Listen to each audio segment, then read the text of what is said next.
लेकिन पूरा देश ये कह रहा है दानिश अली साहब आपको रोने की जरूरत नहीं है, आपको हिम्मत हारने की जरूरत नहीं है। हम जानते हैं कि आप बहुत बड़े सब्र वाले हैं। आपने सब्र के साथ इस सड़क छाप मवाली सांसद के तमाम शब्दों का सामना किया, आपने कोई जवाब नहीं दिया। हालांकि अगर आज कुंवर अली दानिश वहां अकेले नहीं होते, उन्हें अगर एहसास कमतरी का शिकार नहीं होना पड़ता, तो मैं यकीन के साथ कह सकता हूं कि सड़क छाप मवाली सांसद को संसद भवन में ही मुंहतोड़ जवाब मिल जाता। तस्वीरों में रोता हुआ दिखने वाला शख्स कोई आम आदमी नहीं, देश का कोई आम मुसलमान नहीं, जनता के द्वारा चुना गया एक सांसद है दानिश कुंवर अली, जिनके आंखों में आंसू है, आंसू रुकने का नाम नहीं ले रहे हैं। अब जानते हैं क्यों दोस्तों? संसद में एक सड़क छाप मवाली सांसद के द्वारा सांसद कुंवर दानिश अली को क्या क्या कहा गया, आप सुनकर हैरान हो जाएंगे। कुंवर दानिश अली को संसद में उग्रवादी कहा गया, आतंकवादी कहा गया, कठुआ कहा गया, मुल्ला कहा गया, और यही नहीं दोस्तों, भरी सदन में धमकी दिया गया कि इसे बाहर देख लेंगे। इसके बाद जो घमासान मचा है वो अब तमाम लोग जानते हैं। लेकिन आज याद रख लीजिए दोस्तों कि ये बातें जो एक सांसद के लिए कही गई है, भाजपा का एक सड़क छाप मवाली सांसद जिसका नाम रमेश बिधूरी है, ऐसा लग रहा है दोस्तों कि दानिश अली को एहसास कमतरी का शिकार होना पड़ा। उन्हें इस चीज की कमी महसूस हुई कि काश मेरे साथ भी दो चार सांसद खड़े होते तो मैं इस सड़क छाप मवाली के सीने पर चढ़ के इसके तमाम बातों का जवाब दे पाता। लेकिन अफसोस की बात है कि दानिश अली संसद में अकेले पड़ गए और भाजपा के सड़क छाप मवाली सांसद के साथ भाजपा के पूर्व केंद्रीय मंत्री हर्षवर्धन जो कि पहले स्वास्थ्य मंत्री थे, रविशंकर प्रसाद जो कि पहले कानून मंत्री थे, ये लोग ठहाके लगाते नजर आए और एक तरफ दानिश अली अकेले सब्र के साथ इस मवाली सड़क छाप की तमाम बातों को सुनता रहा। लेकिन पूरा देश ये कह रहा है दानिश अली साहब आपको रोने की जरूरत नहीं है, आपको हिम्मत हारने की जरूरत नहीं है।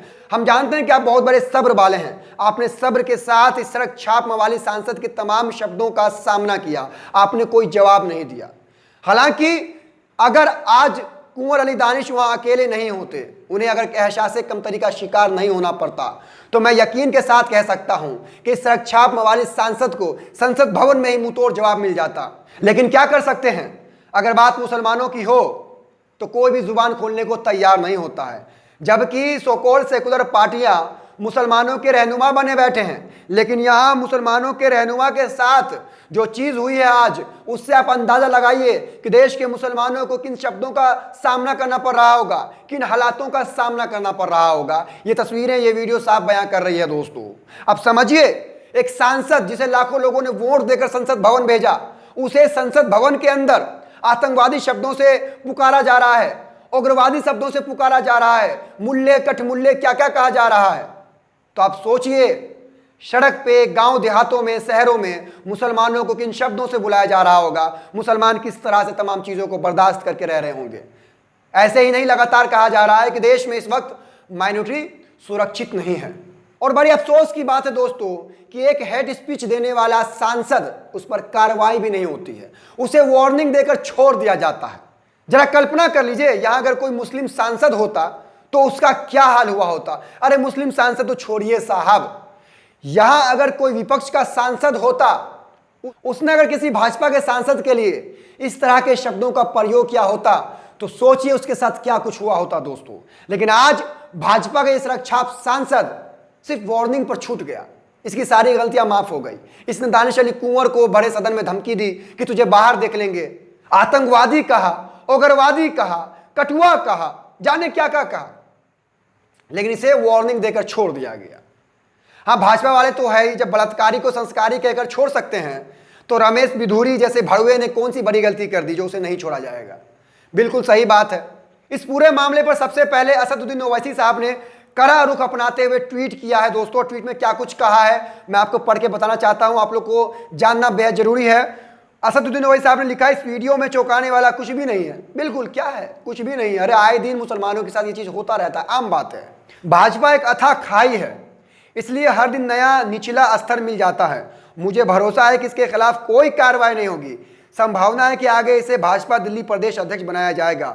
आज भारत में मुसलमानों के साथ वैसा ही सलूक हो रहा है जैसा हिटलर के जर्मनी में यहूदियों के साथ किया जाता था। मेरा सुझाव है कि नरेंद्र मोदी जल्द इस वीडियो को अरबी में डब करें और अपने हबीबियों को भेजें। एक तरफ नरेंद्र मोदी विदेशों के शेख से मोहब्बत दिखाते हैं, इस्लामिक राष्ट्र से दोस्ती वाला हाथ बढ़ाते हैं, और दूसरी तरफ इनके लोग भारत के मुसलमानों से नफरत करते हैं, घृणा करते हैं। इसके आगे राष्ट्रीय जनता दल यानी आरजेडी का जो ट्विटर हैंडल है, उसने ट्वीट करते हुए इस वीडियो को क्या कुछ लिखा है मैं आपको पढ़ के बताना चाहता हूं। भाजपा सड़क छाप और आतंकियों को टिकट देकर सदन में ही नहीं लाई, बल्कि संघ भाजपा की वास्तविक सड़क छाप, भाषा, धर्मांध आचरण और सांप्रदायिक सोच को भी सदन में ले आई।